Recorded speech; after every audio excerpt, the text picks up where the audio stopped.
Let me start with a few simple facts. I am a Black American woman born and raised in Southern rural poverty. Black American woman, Southern rural poverty.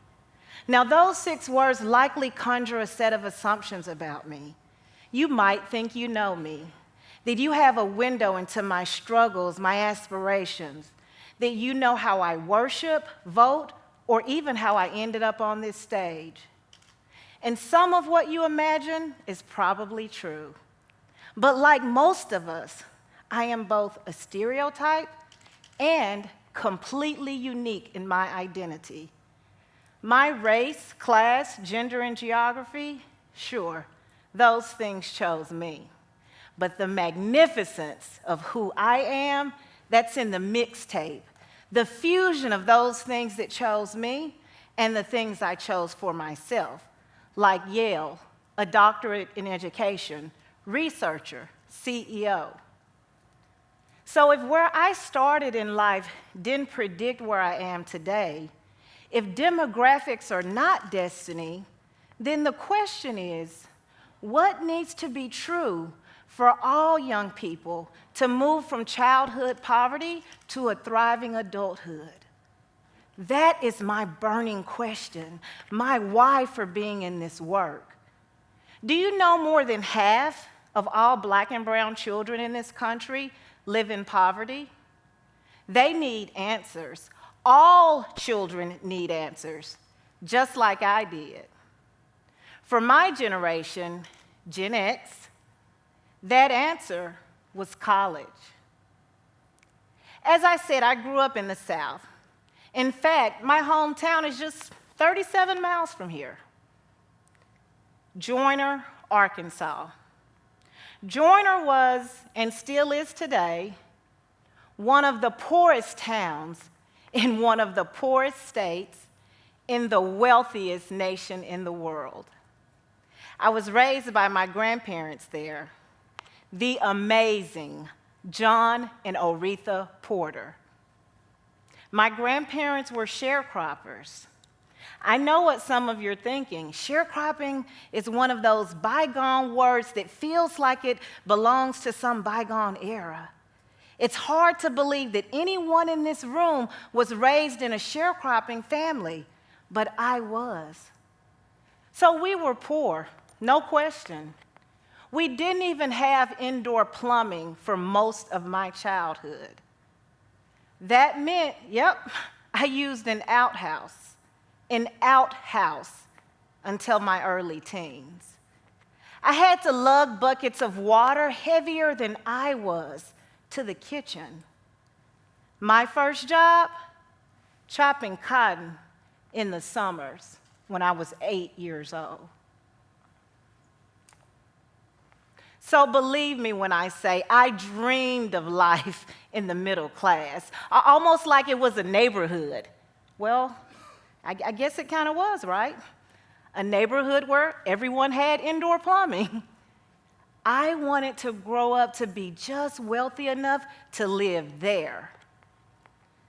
But the truth was, my future contained only the narrowest sliver of possibility that I'd grow up to be better off than my grandparents. And that sliver was captured in variations on a single theme that my grandparents preached daily. Do you want to make something of yourself? Go to college. Do you want to have a better life? You got to go to college. Tika, do you want a bathroom? Get a college degree. Apparently, there was only one midnight train out of poverty. And nope, the stop wasn't Georgia. It was college. My grandparents knew if we weren't careful, I'd miss that train. And so as a hedge against those odds, my grandparents created a culture of college success in our household. It didn't matter that they themselves didn't finish high school. They knew to raise the bar for me. And so I participated in countless extracurricular activities, dozens of leadership experiences, and aced all my classes. As poor as we were, John and Oretha, made sure that I did the same things that middle-class kids were doing to increase my chances as well. And so college became a proxy for all of my ambitions. It was an emotional destination before it was a physical one. It was a destination where I knew I would not be limited in any way by the circumstances of my birth. And so the day that acceptance letter from Yale came in the mail, I thought, boy, I have made it. I'm headed to the middle class. Time out. Some of you are thinking, and I want to clarify, this is not a bootstrap story. I repeat, this is not a bootstrap story. This is a story about how the idea of college can shape a child's future. And it's hard to overstate the power of that idea. It embodies a vision of personal growth and success, a life of comfort and security, a level playing field, choices. The idea transcends race, culture, and religion. In fact, in almost every corner of the globe, college or university represents a significant gateway to a thriving adulthood, a better life. And for kids from poverty, that idea serves as a bridge to a better, different future. One link to income mobility, sure, but also to a whole world of knowledge and learning and experiences, choices. It's mind-blowing when you think about it.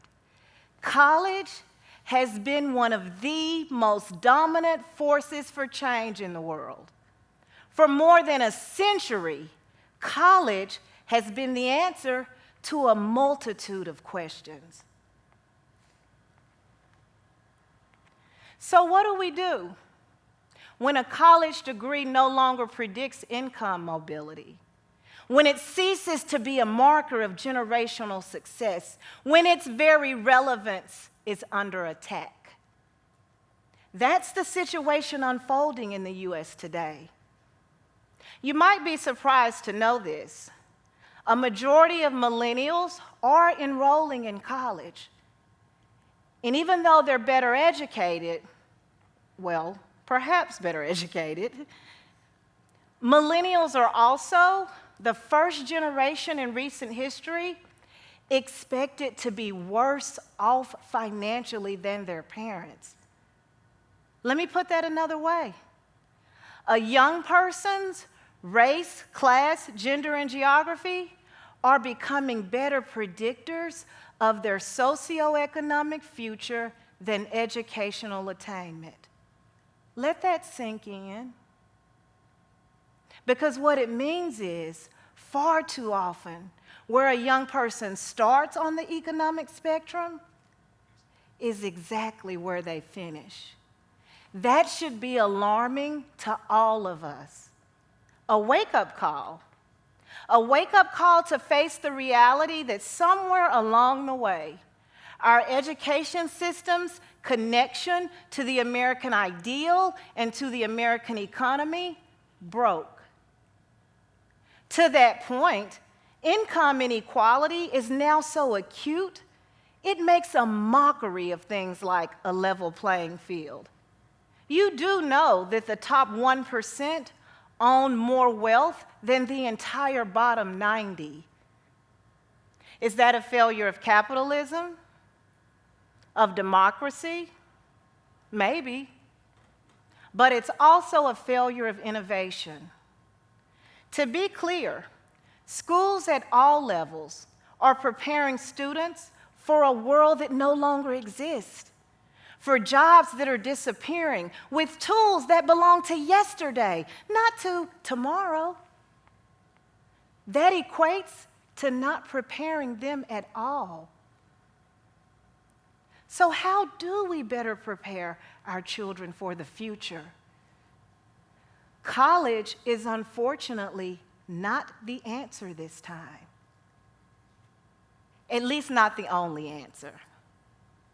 And it certainly cannot be a replacement for a comprehensive strategy to move more people out of poverty. But that is exactly how we've treated it.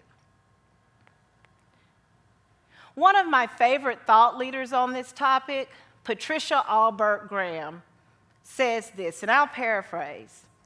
America has put on the back of education the challenges that it is unwilling, unable, or just too cowardly to address more broadly. Education was never designed to solve for racism, poverty, or inequality, and yet, here we are.